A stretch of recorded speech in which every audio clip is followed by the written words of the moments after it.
Shalom keluarga Kima, puji nama Tuhan karena kemurahan Tuhan buat saya dan saudara. Kita boleh ada sebagaimana adanya kita hari ini. Tanpa terasa kita boleh memasuki minggu kedua di bulan terakhir di tahun 2020. Kita mengucap syukur sama Tuhan, kita mau bersorak buat Tuhan. Tapi sebelum itu mari kita satukan hati, kita berdoa. Bersyukur Bapa atas kemurahan Tuhan dalam setiap kehidupan kami. Kami boleh ada sebagaimana adanya kami hari ini, semua karena perkenanan Tuhan. Kami akan memulai ibadah kami, Engkau menyertai dari awal pertengahan hingga akhir. Biar hanya nama Tuhan yang dimuliakan, hanya nama Tuhan yang ditinggikan, hanya nama Tuhan yang diagungkan. Ini syukur kami Bapa. Kami serahkan ibadah kami dalam tangan-Mu dalam nama Yesus. Haleluya. Amin. Mari kita bersorak buat Tuhan saudara. Sama-sama kita katakan ku diberi kuasa. Haleluya.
Jadi lawan, katakan bila Allah ada bersamaku, siapa jadi lawanku? Sungguh besar Kau Tuhanku, Engkau perisai hidupku.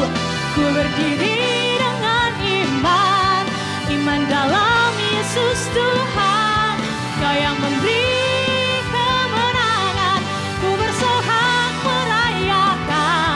terpujilah Engkau Raja, segala raja. Sungguh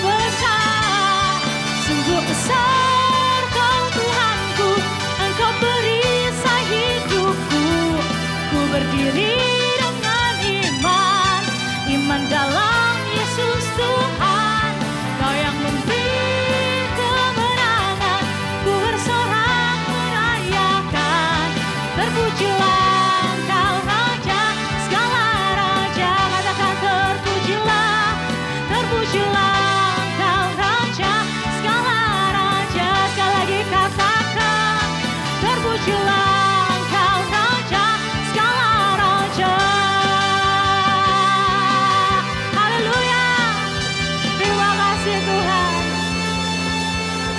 satu-satunya Allah yang berikan kami kemenangan. Terima kasih Tuhan. Mari menyembah Tuhan pada hari ini. Ini kami Tuhan. Ini kerinduan kami. Kami menyembah-Mu pada hari ini. Terima kasih Tuhan. Terima kasih.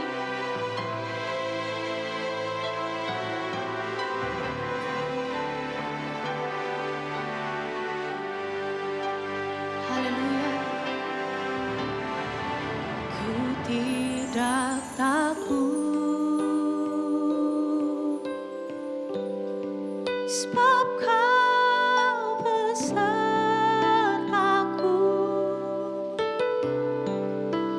Ku tidak bimbang, sebab Engkau Allahku.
kami, sebab Kau besertaku.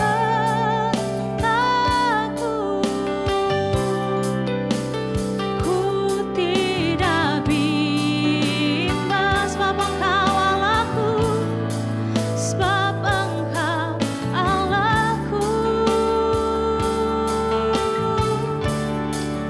Engkau meneguhkanku, bahkan menolongku. Kau batu karangku,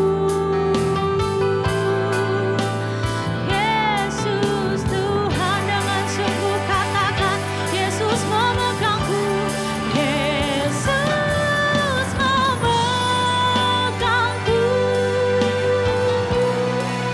dengan tangan kananku. Yesus memberiku kemenangan. Yesus pegang tangan kami, Yesus memegangku dengan tangan kananku. Yesus memberiku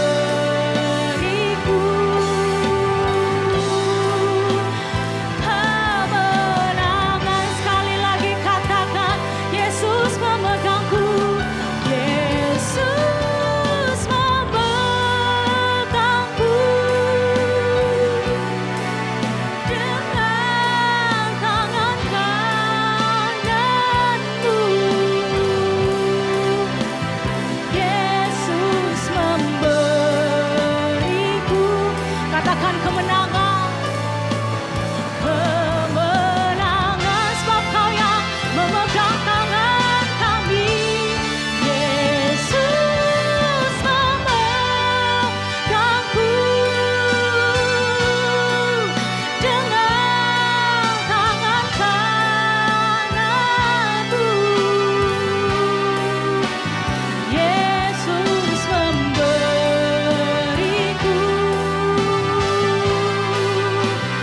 kemenangan. Yesus memberiku kemenangan.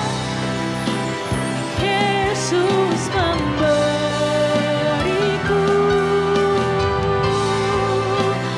kemenangan. Sekali lagi katakan, Yesus memberiku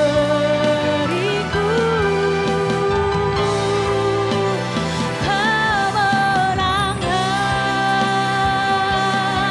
Haleluya, sebab Kau yang pegang tangan kami, sebab Kau yang memberikan kami kemenangan. Kami mau berjalan Tuhan bersama-sama dengan Engkau, dari satu kemenangan kepada kemenangan, sebab Kau yang pegang kami Tuhan. Kau yang tak pernah lepaskan kami, Kau yang selalu ada buat kami di setiap musim hidup kami. Tak pernah Kau tinggalkan kami, tak pernah Kau kecewakan kami. Haleluya, kami naikkan sembah kami mau naikkan syukur kami mau katakan terima kasih buat penyertaan-Mu Tuhan, buat kasih setia-Mu Tuhan. Haleluya, selalu kami rasakan hari lepas hari, sebab karena Kau baik bagi kami. Oh, terima kasih Tuhan. Ini sembah kami, ini mazmur kami, yang terbaik bagimu. Oh, kami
kepada hambanya.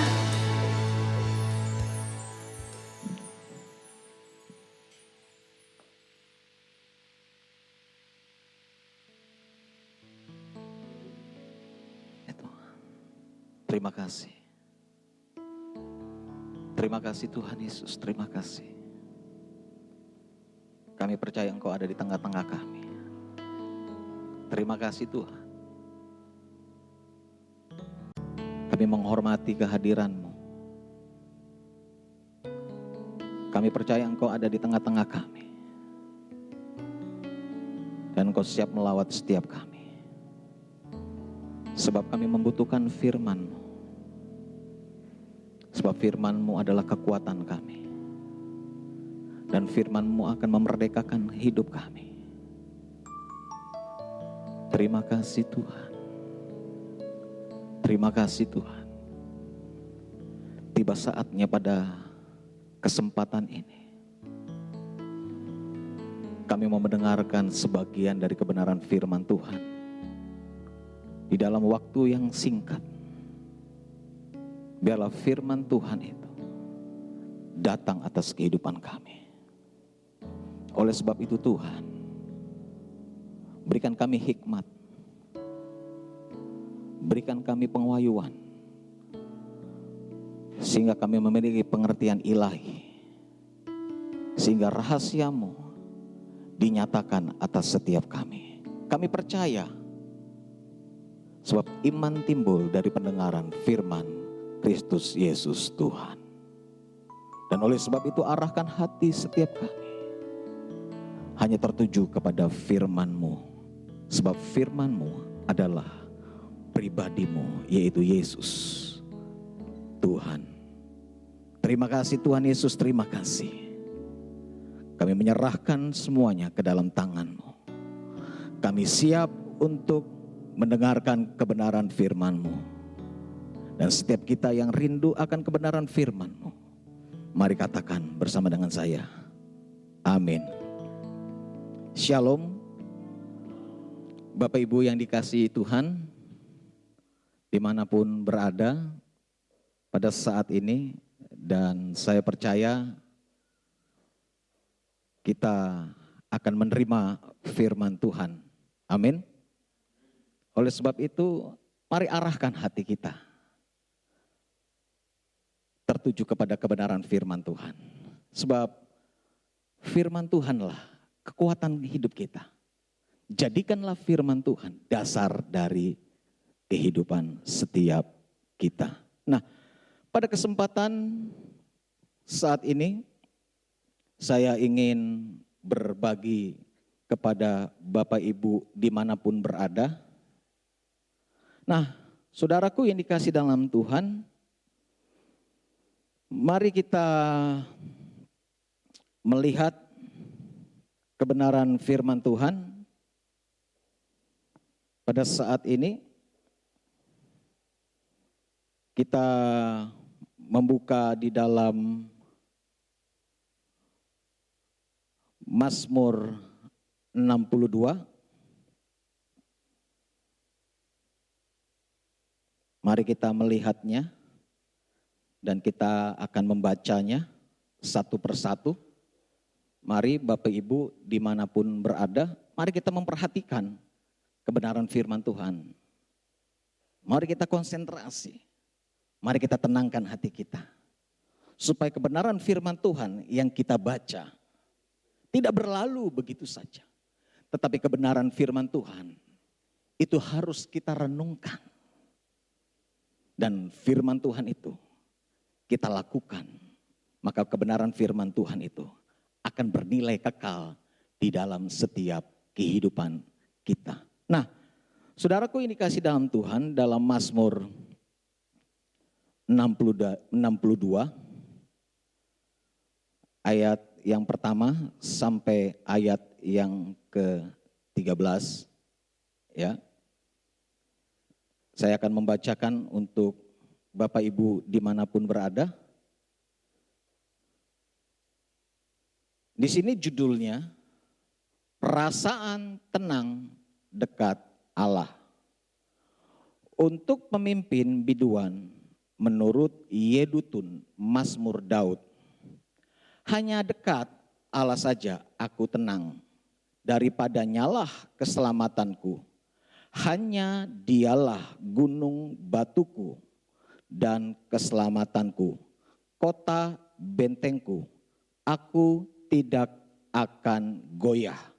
Berapa lamakah kamu hendak menyerbu seseorang, hendak meremukkan dia, hai kamu sekalian, seperti terhadap dinding yang miring, terhadap tembok yang hendak roboh.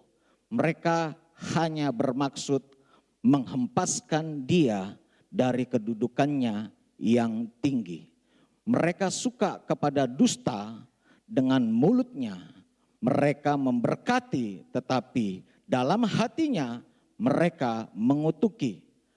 Hanya pada Allah saja kiranya aku tenang, sebab daripadanyalah harapanku.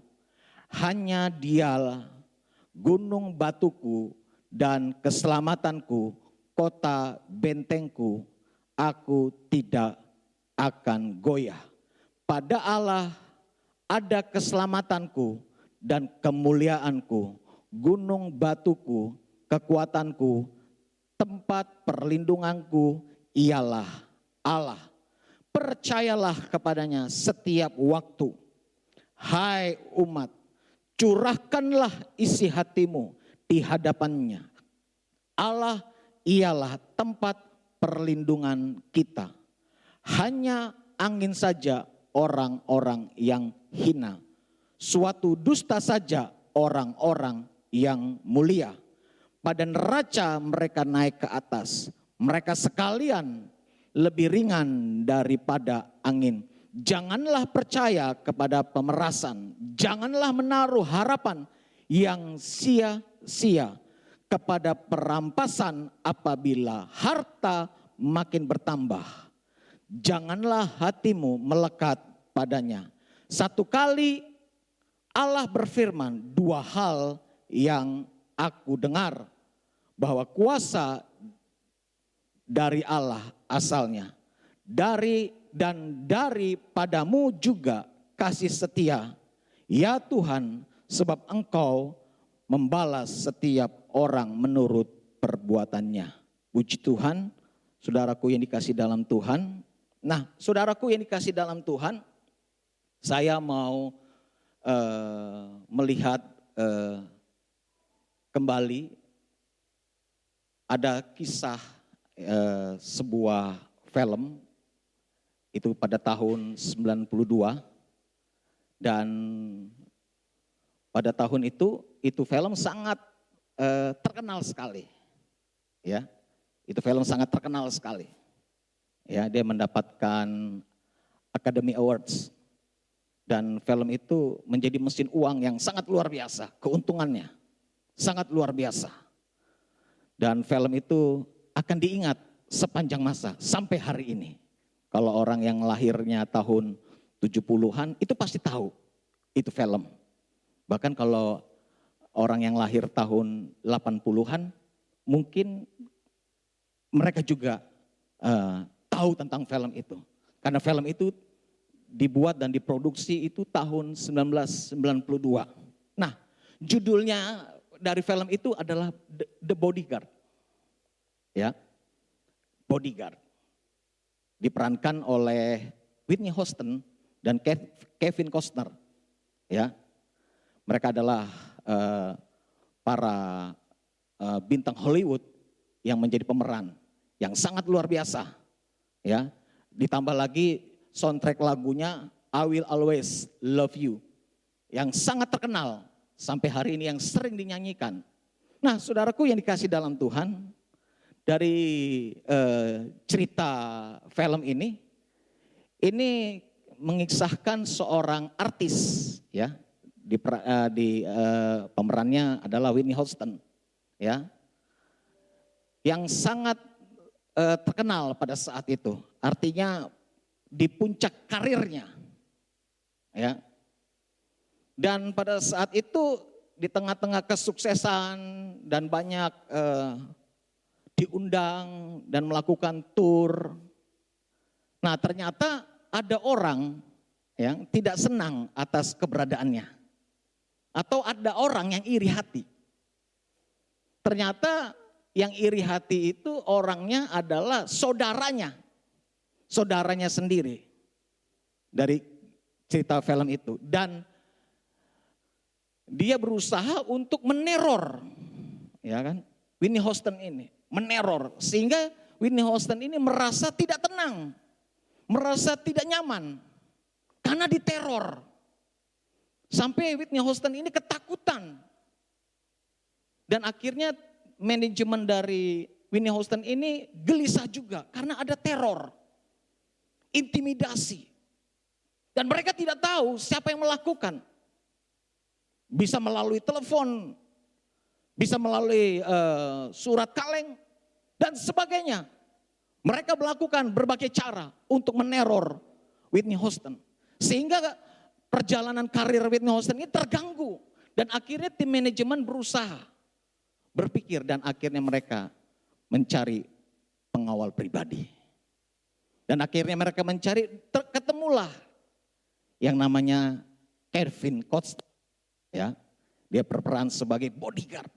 Dan akhirnya kemanapun Whitney Houston dan tim waktu tur, konser, bodyguard ini terus dengan ketat menjaga Whitney Houston.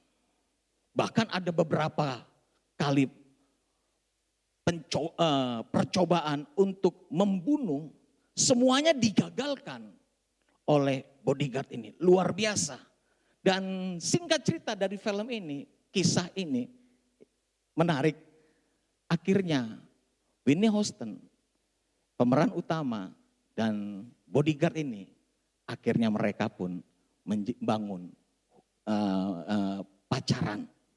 Ya, ini di film, ya, di film ini, di film Bodyguard, ya. Dan akhirnya, saudaraku ini kasih dalam Tuhan, bodyguard ini mengatasi semua masalah.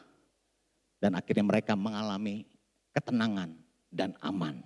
Nah, saudaraku yang dikasih dalam Tuhan, dari film The Bodyguard ini kita dapat belajar dan kita dapat melihat dari Mazmur 62, yaitu Raja Daud. Siapa yang tidak kenal Raja Daud? Kita sudah tahu siapa itu Daud. Kita semuanya tahu siapa itu Daud.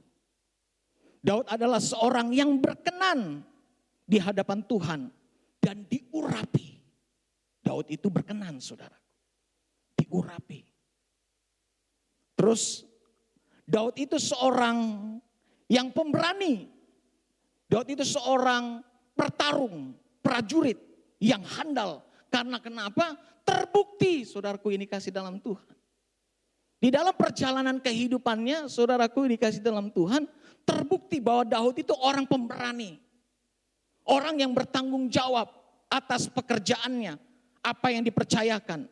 Kalau saudara lihat di dalam 1 Samuel pasal 17 ayat 34 sampai 36, saudara bisa lihat di mana di situ Daud ditugaskan untuk mengembalakan kambing domba. Saudara bisa lihat. Tetapi saudaraku yang dikasih dalam Tuhan, kambing domba yang digembalakan Daud itu cuman 2 atau 3 ekor. Cuman sedikit, tetapi Daud melakukannya dengan kesetiaan, dengan ketulusan. Karena pada saat itu, pada zaman itu, saudaraku yang dikasih dalam Tuhan, semua laki-laki, anak remaja, pemuda, dan orang dewasa, keinginannya untuk menjadi seorang prajurit, untuk ikut berperang. Tetapi Daud tidak. Dia hanya menjalankan tugas dari bapaknya. Semua kakak-kakaknya bertempur, tetapi Daud tidak. Hanya menjaga kambing dan domba, bukan 1.000, 2.000, sampai 10.000. Tetapi Daud cuma menjaga 2 atau 3. Tetapi Daud mengatakan, Kalau ada singa atau beruang yang menerkam, aku akan rampas itu. Aku akan hancurkan beruang itu. Aku akan kalahkan singa itu. Ini terbukti di dalam kehidupan Daud. Dan akhirnya pun Daud, saudara, kalau kita lihat, Daud seorang prajurit yang gagah perkasa sekalipun dia masih remaja. Dia mengalahkan Goliat. Dia mengalahkan Goliat. Hal yang luar biasa yang tidak terpikirkan, seorang remaja bisa mengalahkan Goliat yang adalah pada saat itu raksasa. Dia sedang menantang, mempermalukan orang-orang Israel. Semuanya terduduk, terdiam. Karena kenapa? Goliat ini tinggi besar. Tetapi Daud mendengar apa yang dikatakan Goliat. Dan dia berkata kepada Saul, aku akan hadapi dia. Dia yang tidak mengenal Allah kita, Allah yang perkasa. Aku akan datangi. Aku akan tebas lehernya. Daud berkata seperti itu. Dan akhirnya kakak-kakaknya dan Saul pun melepaskan Daud. Silakan. Karena Daud punya pengalaman. Singa saja dikalahkan. Beruang saja dikalahkan. Apalagi Goliat. Tetapi Daud melakukannya dengan pengurapan dari Tuhan. Dan akhirnya apa? Daud menang. Goliat dikalahkan. Saudara, kalau kita bisa lihat dari cerita ini. Nah, berikutnya apa yang kita ketahui tentang Daud? Selain dia seorang pemberani dan petarung, dia juga seorang yang sangat dekat dengan Tuhan. Dia seorang pemuji. Dia seorang penyembah. Sebab apa yang dia lakukan itulah yang membuat hati Tuhan tergerak dan mata Tuhan tertuju kepada Daud. Karena Daud dikatakan orang yang berkenan. Sekalipun Daud tidak sempurna. Daud juga pernah gagal, Daud juga pernah salah. Tetapi Daud berkenan di hadapan Tuhan. Nah, saudaraku yang dikasih dalam Tuhan, jadi Daud adalah orang yang dekat dengan Tuhan. Tetapi Daud juga adalah orang yang sangat sukses. Haleluya. Daud itu orang yang sukses, saudara. Dia menjadi raja yang tidak pernah dia pikirkan. Tapi dia terpilih jadi raja. Kalau saudara membaca, ini satu hal yang sangat unik. Daud tidak pernah memikirkan untuk dia jadi raja. Tetapi dia dijadikan raja oleh Nabi Samuel. Karena dia dipilih oleh raja ketika dia masih remaja. Dan dia diurapi. Dan pada satu saat dan pada waktunya Daud diangkat menjadi raja menggantikan Saul. Jadi saya mau katakan Daud adalah seorang yang sangat sukses. Yang sangat berhasil. Nah, saudaraku yang dikasih dalam Tuhan. Kalau kita lihat keberadaan Daud. Dia orang yang sangat berkenan, dia diurapi. Dia seorang pemberani, dia seorang pertarung yang hebat, dia seorang yang dekat dengan Tuhan, dia seorang yang sukses karena dia adalah raja. Tetapi saudaraku yang dikasih dalam Tuhan, mari kita lihat dan kita kembali ke dalam Mazmur 62. Dan saudara perhatikan, ternyata saudaraku yang dikasih dalam Tuhan, Mazmur 62 ini menunjukkan bahwa Daud itu ada di dalam tekanan. Daud ada di dalam tekanan. Daud ada di dalam persoalan yang sangat berat. Karena kenapa? Kerajaannya dikudeta sama Absalom, yaitu anaknya sendiri. Dan Daud ketakutan dan lari ke padang gurun. Kalau saudara lihat di dalam Mazmur 63, di situ Daud lari ke padang gurun Yehuda. Dan di sanalah, di gunung batu itulah Daud bersembunyi dengan ketakutan. Saudaraku, kenapa saya bilang Daud ketakutan? Kalau saudara lihat dari dalam ayat yang kita baca tadi, saudaraku ini kasih dalam Tuhan. Di sini dikatakan ayat yang kedua, saudaraku ini kasih dalam Tuhan. Hanya dekat Allah saja aku tenang. Jadi pada saat itu Daud sedang mengalami kegelisahan. Kenapa Daud mengalami kegelisahan? Karena dia dikejar-kejar.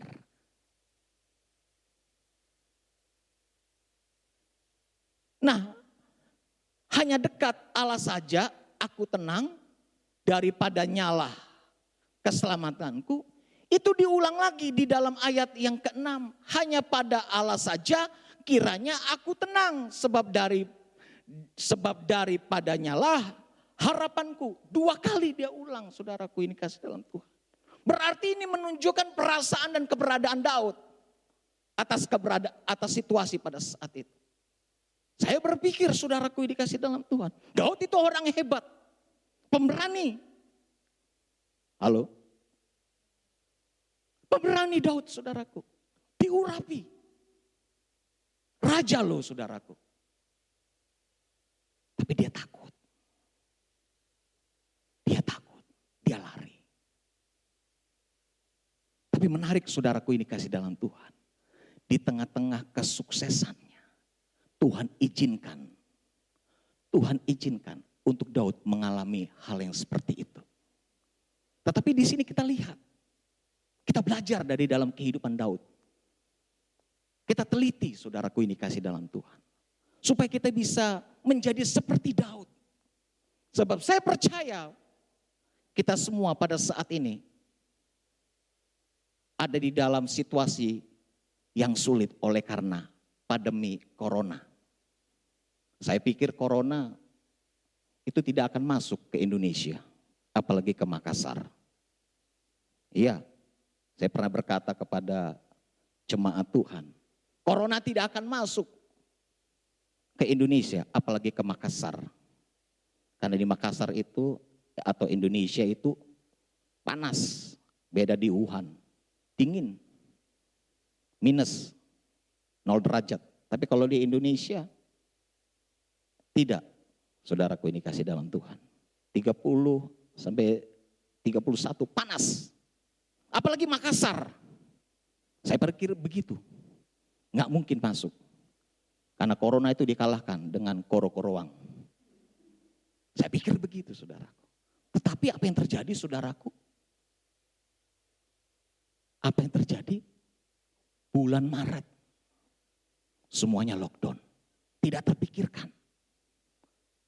Saya tidak pernah berpikir seperti itu. Tapi itu terjadi, saudaraku. Tapi saya percaya semuanya, apa yang terjadi di dalam kehidupan ini, Tuhan izinkan. Amin. Tuhan izinkan karena di balik segala sesuatu Tuhan ingin nyatakan kehendaknya. Dia ingin nyatakan kekuatannya. Dia ingin nyatakan pribadinya atas kehidupan setiap orang-orang percaya. Nah, saudaraku, ini dikasih dalam Tuhan. Kita belajar dari Daud, saudaraku, ini dikasih dalam Tuhan. Supaya kita memperoleh kekuatan dari Tuhan. Kita juga memperoleh ketenangan, rasa aman. Itu penting, apalagi situasi seperti ini. Kita perlu rasa aman, tapi rasa aman itu kita peroleh dari firman Tuhan. Yang akan membangun imun tubuh kita. Amin. Karena saya percaya, hati yang gembira adalah obat. Itu semuanya berasal dari firman Tuhan. Nah, saudaraku yang dikasih dalam Tuhan, Daud dalam ketakutan, dia lari, dia bersembunyi. Dan dari situ kita bisa lihat keberadaan Daud sebagai manusia. Sama seperti saya dan saudara. Artinya kita manusia terbatas. Apalagi Daud, raja itu juga terbatas. Sebenarnya ngapain mau lari, saudaraku, ini kasih dalam Tuhan. Dia raja, saudaraku. Dia punya pasukan khusus. Dia seorang ahli strategi perang. Dan dia juga seorang pertempur. Dan dia bisa mengalahkan. Tapi dia takut. Alkitab bilang, Daud mengalami ketakutan. Dan saya percaya, saudaraku, ini kasih dalam Tuhan. Kalau saudara pada saat ini mengalami ketakutan, mari kita belajar dari kebenaran firman Tuhan. Nah, saudaraku, ini kasih dalam Tuhan. Kita lihat hal yang pertama, saudaraku, yang dikasih dalam Tuhan. Kita dapat belajar dari dalam kehidupan Daud. Jadi yang pertama, saudaraku, yang dikasih dalam Tuhan, kita dapat melihat bahwa Daud di dalam kehidupannya, dia mengandalkan Tuhan. Amin. Saya dan saudara perlu mengandalkan Tuhan. Kenapa saya bilang Daud mengandalkan Tuhan? Karena Daud berkata, hanya dekat Allah saja aku tenang. Ada kata hanya. Ada kata hanya. Berarti only. Berarti satu-satunya. Hanya Tuhan saja yang dapat membuat tenang. Artinya apa? Dapat membuat kita menjadi aman. Hanya dekat Tuhan. Daud mengatakan itu kepada Yedutun. Seorang pemuji, pelayan. Dan di sini kita bisa lihat saudaraku yang dikasih dalam Tuhan. Daud berarti adalah seorang yang mengandalkan Tuhan. Bukan mengandalkan kemampuan dan kekuatannya. Kalau dia raja sebenarnya dia tidak usah lari. Dia membentengi dirinya di istana. Dan dia menyuruh pasukan khusus yang setia, yang melindungi Daud untuk menjaga. Dan Daud pun akan maju untuk bertempur. Tapi Daud ketakutan. Tapi di tengah-tengah ketakutan, situasi yang sulit, disinilah Daud tidak mengandalkan reputasinya. Halo? Saya dan saudara di dalam hidup ini andalkan Tuhan. Saudara tidak bisa mengandalkan jabatan. Saudara tidak bisa mengandalkan uang saudara. Saudara tidak bisa mengandalkan suami saudara. Bahkan saudara tidak bisa mengandalkan istri saudara. Bahkan saudara di dalam kehidupan ini tidak bisa mengandalkan siapa-siapa. Saya mau katakan saudaraku ini kasih dalam Tuhan. Untuk kita mengandalkan Tuhan, itu mudah kita ucapkan. Itu gampang kita ucapkan. Tetapi kenyataannya di dalam kehidupan kita sebagai orang percaya, saudaraku ini kasih dalam Tuhan. Seringkali kita di dalam kehidupan ini, kita sering melupakan Tuhan. Ketika kita dalam bisnis mengalami kesulitan, kita mencoba mencari jalan keluar dengan dekingan. Ketika kita sakit, sekalipun sakit ringan, kita tidak pernah cari Tuhan. Yang kita cari adalah obat. Nanti waktu ketemu obat, waktu kita minum obat, baru kita berdoa. Makanya saya mau katakan, doa itu jangan jadikan yang terakhir, tapi jadikan yang terutama. Ada amin? Jadi di dalam kehidupan kita, jadikan doa yang utama dan yang pertama. Kalau saudara mengalami sesuatu, nyatakanlah doa saudara di hadapan Tuhan. Kalau saudara menempatkan doa yang utama dan terutama, berarti menunjukkan bahwa saudara itu bergantung dan mengandalkan Tuhan. Dan waktu saudara berdoa, saudara akan tahu siapa saudara. Haleluya. Saudara akan tahu siapa saudara, dan saudara akan tahu siapa doa ini yang saudara panjatkan, yaitu kepada Tuhan yang sumber dan bergerak tanpa batas di dalam kehidupan kita. Amin. Kalau saudara dan saya, kita semua termasuk Daud, itu terbatas. Tapi Tuhan yang Daud sembah dan saudara sembah tidak terbatas. Amin. Dia dapat melakukan segala perkara. Oleh sebab itu andalkan Tuhan di dalam kehidupan. Nah, Daud adalah orang yang mengandalkan Tuhan. Dia gak mengandalkan pengalamannya. Kalau punya pengalaman, luar biasa pengalamannya. Terkadang kita mengandalkan pengalaman kita. Gampang ji. Bisalah. Mudahlah. Tenang saja. Semuanya bisa diatasi. Ada orangku. Ada backingku. Ada orang kuatku. Dan sebagainya. Seringkali itu kita katakan. Kita melupakan Tuhan. Ingat saudaraku ini kasih dalam Tuhan. Alkitab katakan, diberkatilah orang yang mengandalkan Tuhan. Ada amin?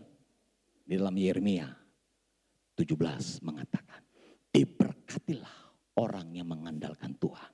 Tetapi terkutuklah orang yang mengandalkan kekuatannya sendiri. Saudaraku, kalau saudara mau mengalami kasih karunia Tuhan, andalkan Tuhan di dalam kehidupanmu, dalam segala hal. Amin. Seperti Daud. Dia mengatakan hanya dekat Allah saja. Only one. Tidak ada yang lain. Hanya dekat Allah saja. Dia katakan, daripadanya lah keselamatanku. Hanya dialah gunung batuku dan keselamatanku, kota bentengku. Aku tidak akan goyah. Saudaraku, dilanjutkan di dalam ayat yang ke-6, ayat yang ke-7, dan ayat yang ke-8. Dia tetap mengatakan, hanya pada Allah saja kiranya aku tenang, sebab daripadanya lah harapanku. Hanya dialah gunung batuku dan keselamatanku, kota bentengku. Aku tidak akan goyah. Pada Allah ada keselamatan dan kemuliaanku, gunung batu, kekuatanku, tempat perlindunganku ialah Allah. Dikatakan yang terakhir ayat yang ke-9, percayalah kepadanya setiap waktu. Haleluya. Nah, saudaraku yang dikasih dalam Tuhan, di sini kita lihat Daud benar-benar mengandalkan Tuhan dan menempatkan Tuhan yang terutama di dalam kehidupannya. Berarti Daud benar-benar memberikan hidupnya hanya kepada Tuhan dan mempercayakan hidupnya kepada Tuhan. Nah, oleh sebab itu, Bapak Ibu yang dikasih dalam Tuhan, mari mempercayakan hidup saya dan saudara kepada Tuhan. Mari mempercayakan usaha kita, pekerjaan kita, rumah tangga kita, istri kita, anak-anak kita kepada Tuhan saja. Amin. Jangan kepada yang lain. Ya memang hidup ini kita perlu yang namanya menabung. Hidup ini kita perlu yang namanya asuransi. Tetapi di balik itu semua, serahkanlah hidup kita kepada Tuhan. Semuanya. Pelayanan pun kita perlu serahkan. Sebab apa yang kita kelola, apa yang kita kerjakan, termasuk pelayanan, itu Tuhan yang punya. Karena kenapa? Tuhan mempercayakan kepada kita. Suatu saat nanti Tuhan akan bisa ambil. Oleh sebab itu saudaraku yang dikasih dalam Tuhan, jangan pegang dengan erat-erat. Jangan pegang dengan kuat. Kalau kita pegang dengan erat, kita pegang dengan kuat-kuat, segala sesuatu bisa terjadi. Kita bisa kecewa dengan Tuhan. Kita bisa komplain dengan Tuhan. Dan oleh sebab itu saudaraku yang dikasih dalam Tuhan, tempatkan Tuhan di dalam hidupmu yang utama dan terutama. Amin. Nah, berikutnya saudaraku yang dikasih dalam Tuhan, kita belajar dari kehidupan Daud. Jadi yang pertama, dia mengandalkan Tuhan. Dan dia menempatkan Tuhan yang utama dalam hidupnya. Dia tidak melupakan Tuhan, dia tahu benar-benar siapa Tuhannya. Nah, yang kedua saudaraku yang dikasih dalam Tuhan, karena yang pertama dia mengandalkan Tuhan, dan saya percaya yang kedua saya juga mau menyampaikan kepada jemaat yang ada di tempat ini dimanapun berada, bahwa Daud pun juga mengenal dia dengan benar. Nah, ini hal yang sangat penting saudaraku. Amin. Orang percaya semakin hari semakin banyak. Gereja semakin banyak. Pelayan-pelayan, hamba-hamba Tuhan semakin banyak. Tetapi yang Tuhan cari adalah orang yang mengenal dia. Mengenal yang bagaimana saudaraku yang dikasih dalam Tuhan? Mengenal ini berbicara, yaitu memiliki sebuah hubungan. Hubungan yang benar dengan Tuhan. Karena Daud adalah orang yang dekat dengan Tuhan. Memiliki hubungan dengan Tuhan. Sehingga saya percaya bahwa Daud adalah orang yang benar-benar mengenal apa yang dia percayai. Terkadang kita mentok sampai percaya, tapi kita tidak mengenal. Saudaraku yang dikasih dalam Tuhan. Ini hal yang penting sebagai orang percaya yang kita harus lakukan, yang kita harus bangun di dalam akhir zaman ini. Yaitu membangun pengenalan dengan benar tentang Tuhan. Supaya kalau kita memahami sesuatu yang benar, maka itu akan mempengaruhi hidup kita. Akan mempengaruhi keputusan hidup kita. Akan mempengaruhi karakter hidup kita. Dimulai dari apa? Pemahamanmu tentang Tuhan. Makanya saudaraku yang dikasih dalam Tuhan. Di sini kita lihat. Di Di dalam Efesus, kita lompat ke dalam perjanjian baru. Di dalam Efesus 1 ayat yang ke-17, ini ayat sangat luar biasa. Dan ini adalah sebuah rahasia. Bagaimana caranya untuk kita bisa memiliki pengenalan Tuhan yang benar. Saudara, di dalam Efesus 1 ayat yang ke-17, di sini Paulus dan meminta kepada Allah, Tuhan kita Yesus Kristus, yaitu Bapa yang mulia itu, supaya Ia memberikan kepadamu apa? Roh hikmat. Amin. Roh hikmat. Supaya apa? Supaya kita memiliki pengawahyuan untuk apa? Untuk mengenal Dia dengan apa? Dengan benar. Ada kata benar. Mengenal Dia dengan apa? Dengan benar. Berarti ada orang mengenal Dia tapi tidak dengan cara yang benar.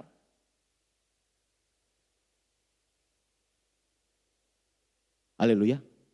Berarti ada orang yang mengenal Dia, yang percaya kepada Kristus, tapi tidak dengan cara yang benar. Makanya Paulus di dalam Efesus 1 ayat ke-17. Dia minta supaya roh hikmat itu turun dan penguayuan kepada seluruh jemaat yang ada di Efesus. Supaya apa?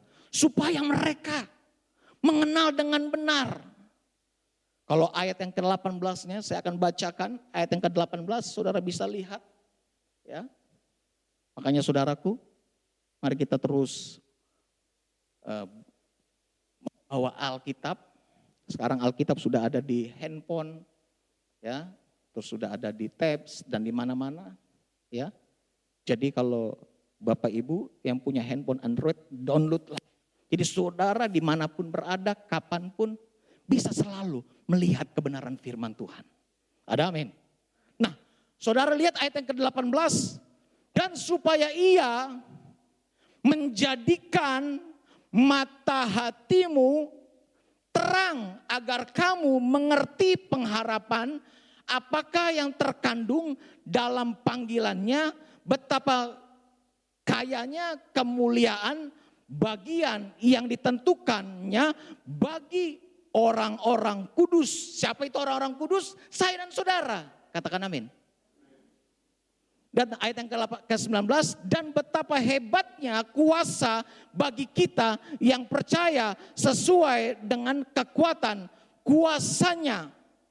Nah, ayat yang ke-20, yang dikerjakannya di dalam Kristus dengan membangkitkan Dia dari antara orang mati dan mendudukan Dia di sebelah kanannya di sorga. Nah, saudaraku ini kasih dalam Tuhan. Kuasa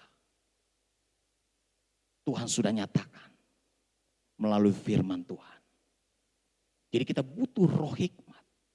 Kita butuh penguayuan. Di dalam kehidupan ini kita butuh penguayuan. Jadi baca firman Tuhan hanya jangan sekedar baca, saudaraku. Ada orang hafal ayat-ayat untuk penginjilan. Ayat-ayat yang berbicara mujizat, hafal, puji Tuhan. Tidak salah, saudaraku. Tetapi yang saya mau sampaikan adalah apakah kita merenungkan firman itu siang dan malam. Kalau saudara merenungkan firman Tuhan itu siang dan malam, firman itu menjadi satu di dalam kehidupan saudara. Amin. Dan saudara akan diberikan kemampuan dan kekuatan untuk apa? Untuk melakukan. Sehingga saudara akan melihat dan mengerti yang namanya kehendak Tuhan dinyatakan. Nah, saudaraku ini kasih dalam Tuhan, kita kembali lagi ke Daud, saudaraku. Jadi benar bahwa Daud itu benar-benar mengenal siapa yang dia sembah. Dia menaruh harapan hanya kepada Tuhan saja. Bukan kepada jabatannya, bukan kepada yang lain, tapi hanya kepada Tuhan. Dan saya percaya saudaraku ini kasih dalam Tuhan. Mari kita membangun pengenalan yang benar tentang Allah kita yang kita percaya di dalam Yesus Kristus Tuhan. Ada amin? Supaya saudara benar-benar mengenal bahwa Allah yang kita sembah, dia adalah pribadi. Dan dia mau selalu dekat dengan kita. Dan kita bisa dapat bersekutu dengannya. Amin. Sehingga saudara akan mempercayakan hidup saudara ke dalam tangan Tuhan yang saudara kenal itu. Sebab saudara menyembah di dalam roh dan kebenaran. Ada amin?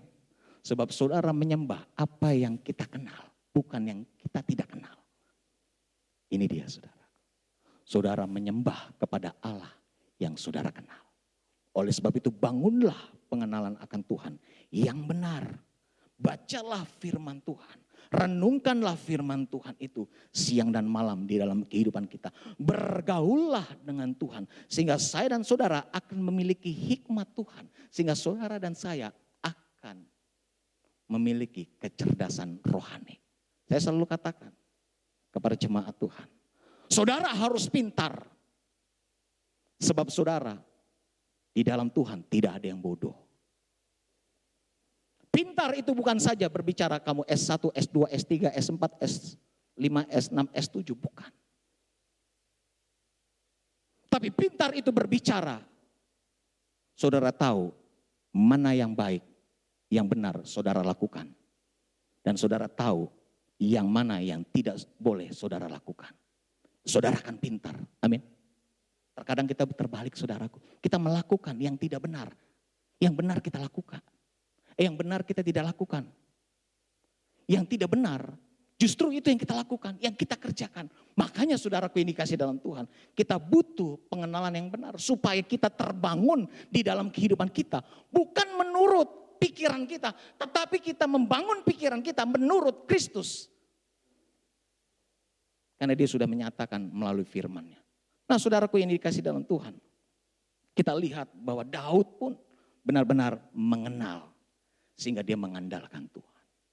Mengandalkan dan menempatkan hidupnya di dalam tangan Tuhan. Nah saudaraku yang dikasih dalam Tuhan. Yang berikut, yang ketiga, yang terakhir saudaraku yang dikasih dalam Tuhan. Saya melihat saudaraku ke dalam kehidupannya Daud. Bahwa Daud pun dia mengakui Tuhan di tengah-tengah keadaan yang sulit. Dia mengakui. Dia membuat sebuah pengakuan. Hanya dekat Allah saja. Jadi dia mengandalkan Tuhan. Dan dia mengenal Tuhan. Dan yang ketiga dia mengakui. Dan dia membuat sebuah pernyataan. Hanya only one. Hanya dialah. Amin. Karena dia menyatakan di dalam kehidupannya. Aku mencurahkan seluruh isi hatiku. Hai umat, percayalah aku curahkan seluruh isi hati kepada Tuhan. Jadi benar-benar saudaraku ini kasih dalam Tuhan. Daud adalah orang yang bergaul dengan Tuhan. Dan dia mengakui Tuhan di dalam segala hal. Daud tidak pernah melupakan Tuhan. Nah saudaraku ini kasih dalam Tuhan. Ini hal yang sangat penting saudaraku, yaitu pengakuan. Kita harus menunjukkan pengakuan itu di dalam kehidupan itu, di dalam kehidupan ini bahwa kita adalah orang beriman. Yaitu identitas saudara harus saudara tunjukkan di dalam kehidupan kita sehari-hari. Pak, apa itu maksudnya? Maksudnya satu saja, gampang saja, simpel saja. Hidup benar. Jangan sampai hidup kita, saya dan saudara, orang tidak pernah melihat kebenaran. Justru orang yang tidak percaya hidupnya lebih benar daripada kita. Itu merupakan sebuah pengakuan di dalam kehidupan kita sehari-hari. Di dalam pekerjaan kita, di dalam bisnis kita. Bagaimana kita menjalankan bisnis kita. Apakah saudara mencurangi orang? Apakah saudara berbohong? Enggak apa-apa Jipa. Bohong sedikit-sedikit yang penting untung. Ada namanya dosa putih dan ada namanya dosa hitam. Tidak ada saudaraku. Kalau saudara mengatakan ada dosa putih, ada dosa hitam, menunjukkan saudara tidak mengerti firman Tuhan. Saya mau katakan. Jadi tunjukkanlah saudaraku keberadaan Tuhan di dalam kehidupan kita. akui itu dengan sebuah apa? Sikap kita, perbuatan kita di dalam kehidupan ini. Supaya kehidupan saudara menunjukkan bahwa Kristus hidup di dalam kehidupan saudara. Bukan hanya ada di dalam gereja. Supaya di dalam kehidupan ini saudara hidup di dalam kebenaran. Amin. Sehingga waktu saudara hidup benar berarti saudara sedang menyatakan iman saudara di dalam kehidupan. Makanya saudaraku yang dikasih dalam Tuhan. Yakobus 2 ayat yang ke-17 mengatakan demikian juga halnya dengan iman. Jika iman itu tidak disertai perbuatan, maka iman itu pada hakikatnya adalah mati. Banyak orang Kristen, imannya mati. Imannya mentok sampai di dalam gereja. Kalau di dalam gereja beriman, tapi kalau keluar dari gereja gak beriman. Kenapa saya katakan gitu? Perbuatannya gak menunjukkan bahwa dia percaya kepada Tuhan. Satu kali teman saya cerita, bukan di Makassar, di daerah yang lain. Dia seorang hamba Tuhan. Dia sedang mengendarai mobil. Di belakang ada mobil, ya kan? Jalurnya ini jalur 2 arah. Dia sedang berjalan, ya. Di belakang ada mobil, dan mobil ini ingin menyalip. Waktu mobil ini menyalip tanpa dia sadari karena dia nggak melihat spion, dia juga tambah gas. Dia kejar. Pas dia mau nyalip, ada mobil lagi. Dia begini lagi. Dia mau menyalip lagi, dan dia juga tanpa kenceng. Ngegas lagi, karena dia enggak lihat, enggak memperhatikan. Ada mobil lagi, dia begini lagi. Akhirnya dia kelesot, mungkin. Teman saya lihat, dari spion, lihat. Kenapa dia mobil begini-begini? Dim. Kelesot, tin. Mungkin teman saya berpikir, buru-buru, dia kasih jalan. Dia langsung buka kaca, woi! Tunjuk, Dia balap itu mobil teman saya, udah kencang, wang! Di belakang ada stiker besar, kasih Allah mengubahkan. Ternyata mobilnya Kristen. Mobilnya beriman daripada orangnya. Halo, kita sering seperti itu. Kita kompromi dengan dunia, sehingga kita tidak bisa mengakui Kristus di dalam kehidupan ini. Kita kompromi. Jujur saudaraku, kita sering mengkompromi. Gak apa-apalah, yang namanya nyogok-menyogok gak apa-apalah. Apalagi sekarang yang digalakan apa? 3M. Apa itu 3M?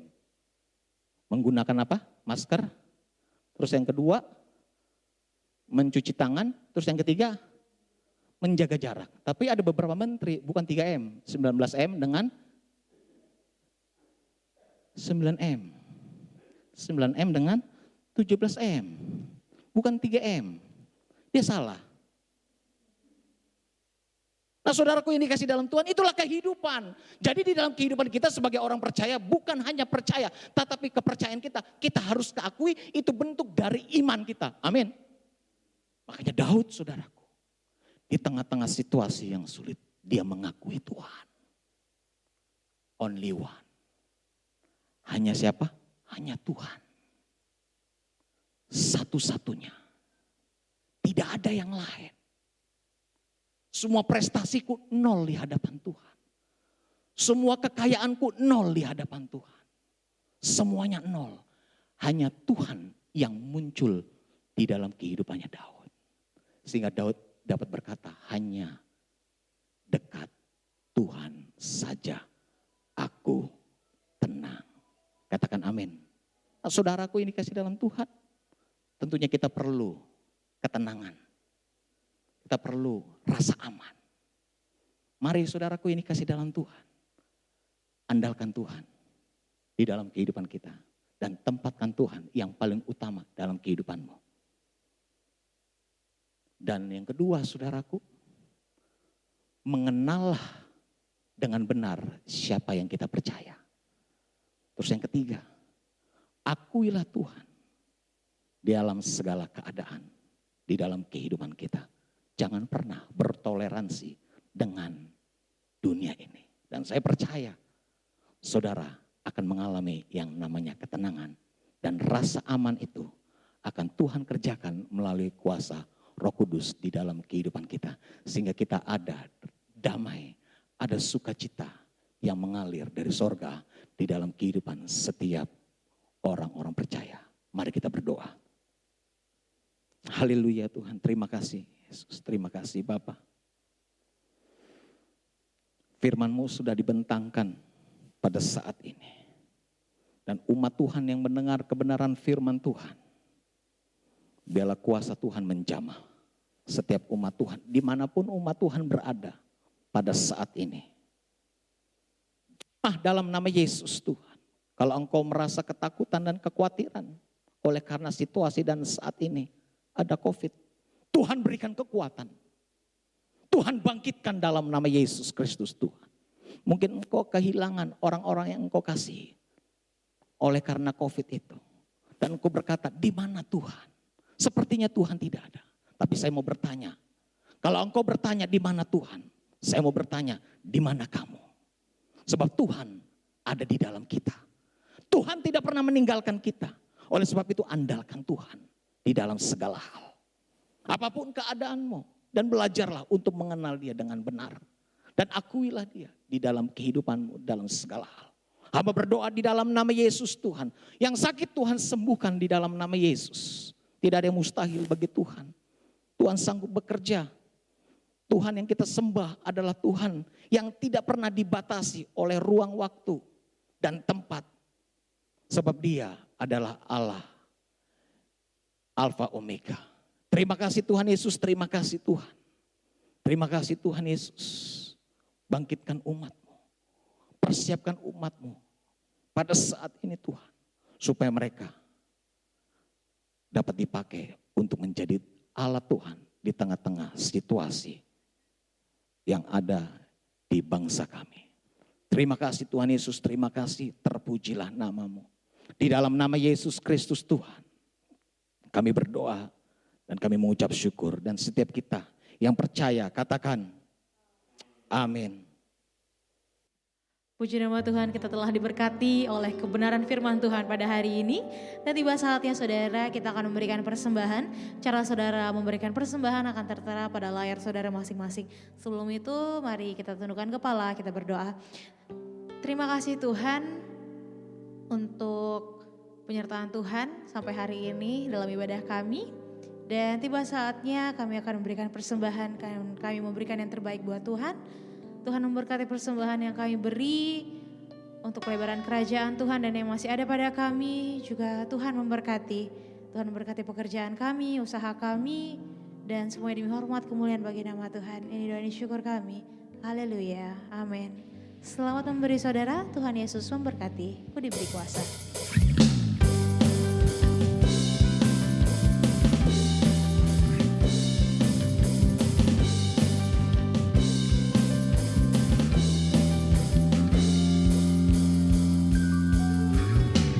Diberi kuasa dari Raja Mulia, menaklukkan musuh di bawah kakiku. Ku pakai kuasa dari Raja Mulia. Bila Allah ada bersamaku, siapa jadi lawanku? Sungguh besar Kau Tuhanku, Engkau perisai hidupku. Ku berdiri dengan iman, iman dalam Yesus Tuhan. Kau yang memberi kemenangan, ku bersorak merayakan. Terpujilah Engkau Raja segala raja. Terpujilah Engkau Raja segala raja. Katakan terpujilah, terpujilah Engkau Raja segala raja. Haleluya. Puji nama Tuhan, haleluya. Tiba saatnya saudara, kita akan mengakhiri ibadah kita pada hari ini. Dengan kasih saya jemput jemaat Tuhan untuk bangkit berdiri. Kita angkat pujian doa Yabes. Kiranya Engkau memberkati aku berlimpah-limpah dan memperluas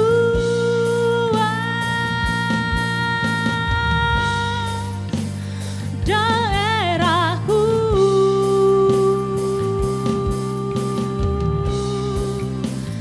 Dan kiranya tanganmu menyertai aku dan melindungi aku daripada malapetaka, sehingga kesakitan tidak menimpa aku. Mari lebih lagi katakan, kiranya Engkau memberkati aku berlimpah-limpah dan memperluas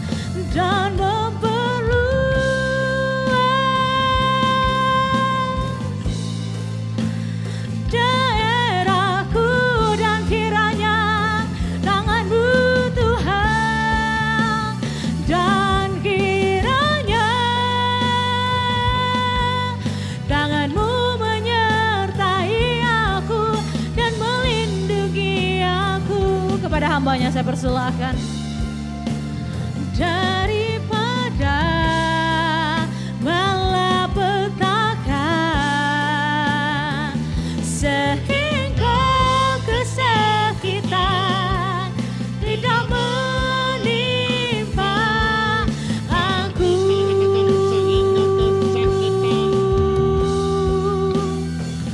Sehingga kesakitan tidak menimpa aku.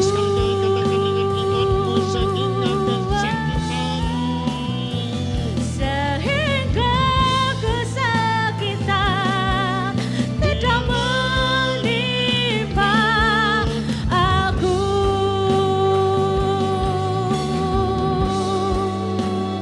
Haleluya. Kami menikmati hadirat dan kemuliaan-Mu dalam pujian dan sembah kami. Kami menikmati perjumpaan dengan Engkau melalui roh dan firman-Mu. Kami mengucap syukur Engkau mengutus hamba-Mu, Pendeta Rizal. Engkau telah pakai penuh kuasa, penuh urapan, penuh Roh Kudus, penuh api Tuhan. Sehingga firman ini nyirema dalam kehidupan kami untuk meneguhkan kami terus membangun hubungan yang intim dengan Engkau Tuhan.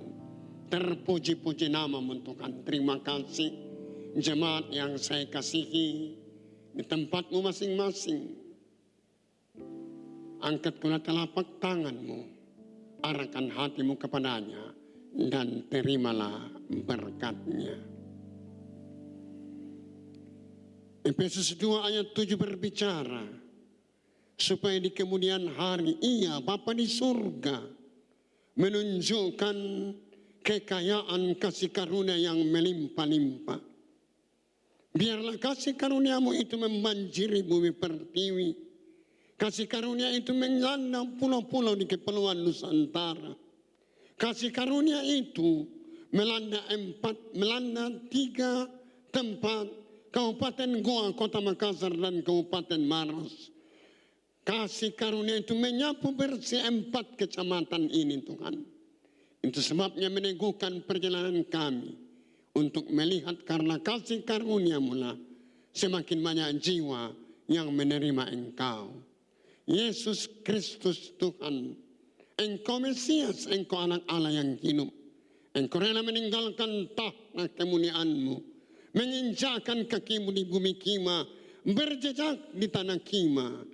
Engkau datang membaptis kami dengan Roh Kudus-Mu.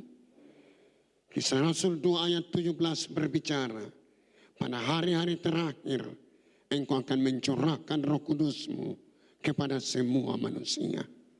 Jemaat yang saya kasihi, penyertaan Tuhan sempurna bagimu mulai pada pagi hari ini sampai Tuhan datang menjemput kita semua orang-orang kudusnya. Amin. Silakan jemaat duduk. Tuhan Yesus memberkati. Terima kasih kepada hamba Tuhan Bapak M. Rizal STH. Terima kasih Pak. Salam buat keluarga. Tuhan Yesus memberkati. Tuhan Yesus memberkati.